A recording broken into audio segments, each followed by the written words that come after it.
everybody. Today I'm going to talk about fruit of the Spirit, our moods, and how all of that connects to what we do. Basically, if you think about the fruit of the Spirit, there's love, joy, peace, patience, goodness, kindness, gentleness, faithfulness, and self-control. Now, with these 9, you'll notice something. You'll notice that love is the motive. Then at the very end, you've got self-control, which is the action.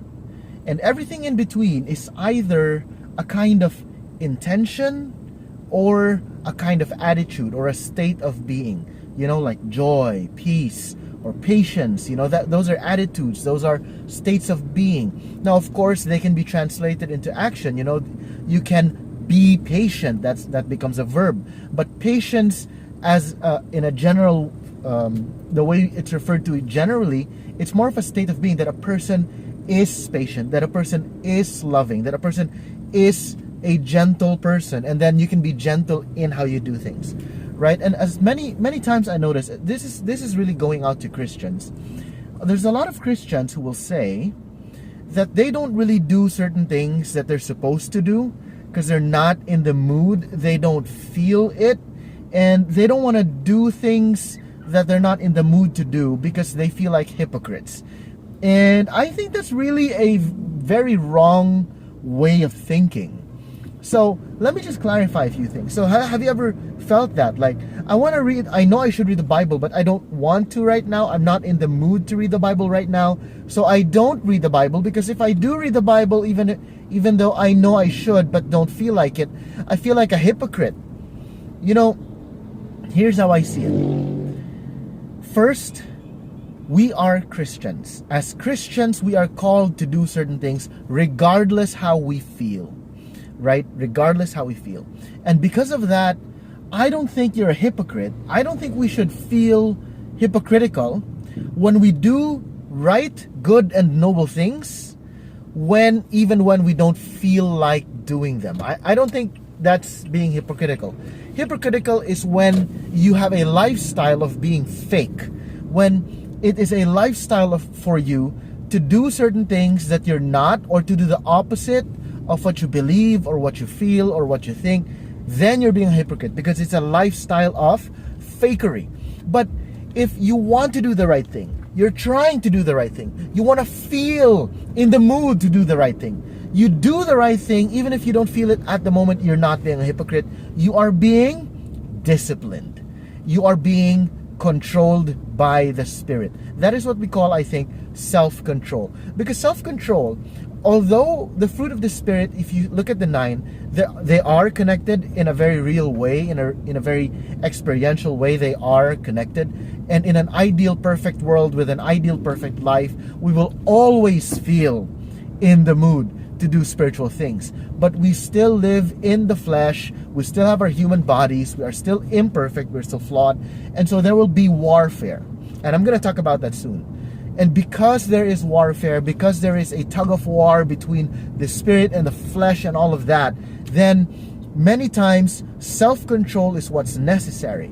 And self-control is basically controlling yourself to do what is right, even when you feel like doing what is wrong.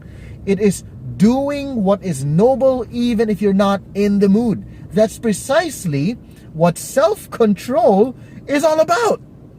You cannot say that self-control is only happening when you're in the mood to do the right thing. That's not really self-control. That's just being natural and normal to what you feel. Self-control is essentially controlling yourself to do A, even when you feel like doing Z. That is self-control. And I think it's a good thing. Now let me explain. Now, if you look at it, so don't try so much to call yourself a hypocrite and you want to be super ultra sincere and all of that. Your self-control, your effort to do the right thing, even if you don't feel like it, that is already sincerity. That is already showing intention, showing discipline, and your fuel and your motive is still, of course, it can still be wrong, like doing things just for duty's sake instead of loving God.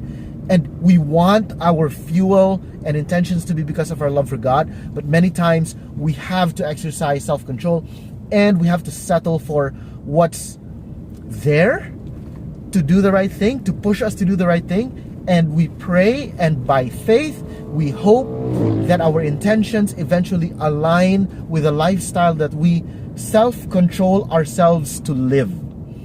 All right, so I know that this doesn't sound very perfect.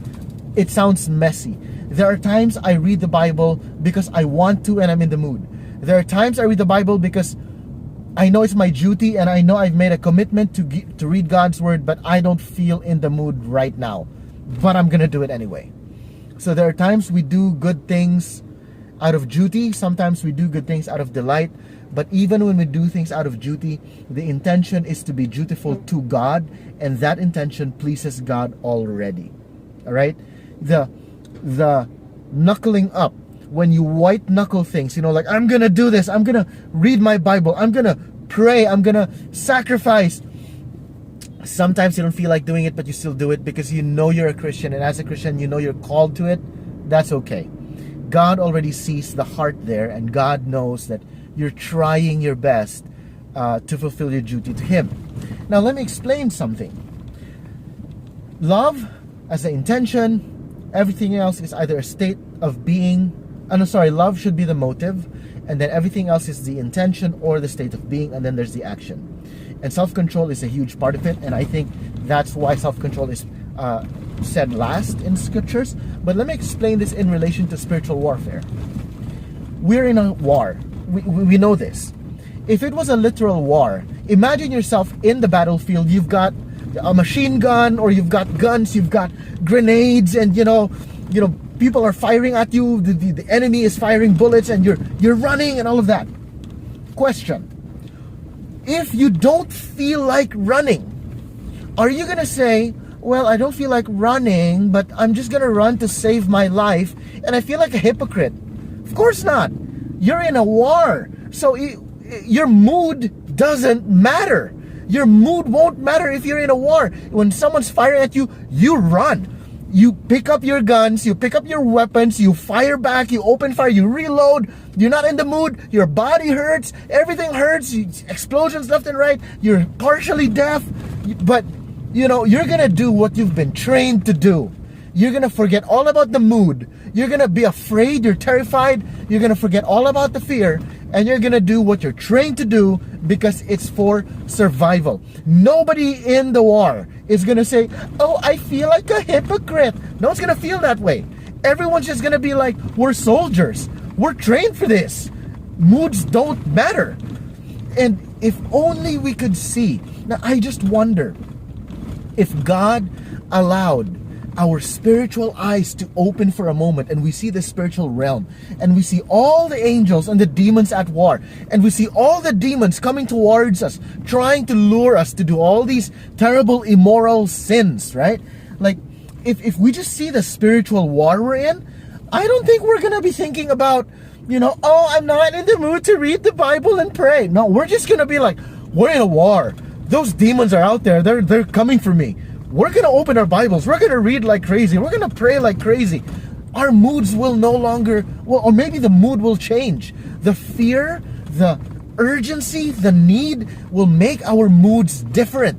It will cause us to be not just in the mood, but to have the real urgency and desire to be equipped.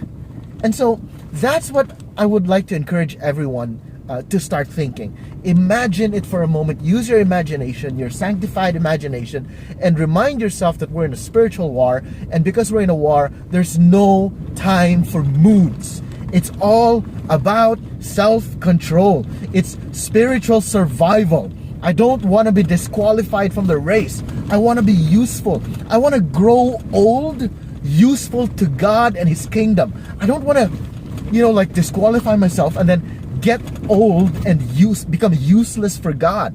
I want to die doing God's work. That should be the goal. That should be the heart. And so that's the encouragement I like to give you guys. If you're thinking, oh man, I don't know what to do. I don't know how to be useful for God. I don't know how to serve. I don't know what to do in the ministry, in church, in wherever I'm called by God. If you don't know what, focus on your spiritual disciplines for now. just focus on it, exercise self-control. So love, ideally, love for God and love for the lost and love for your fellow church people should be the motives. And then your attitude should be joy, peace, patience, goodness, kindness, gentleness, and faithfulness. Now, faithfulness and self-control are put together, and they're so connected because you have to be faithful. We're called to be faithful. And that is why we want to exercise self-control, so that we remain faithful. And as we remain faithful, we have to do it in such a way that we have all these other attitudes and states of being with love as our motive.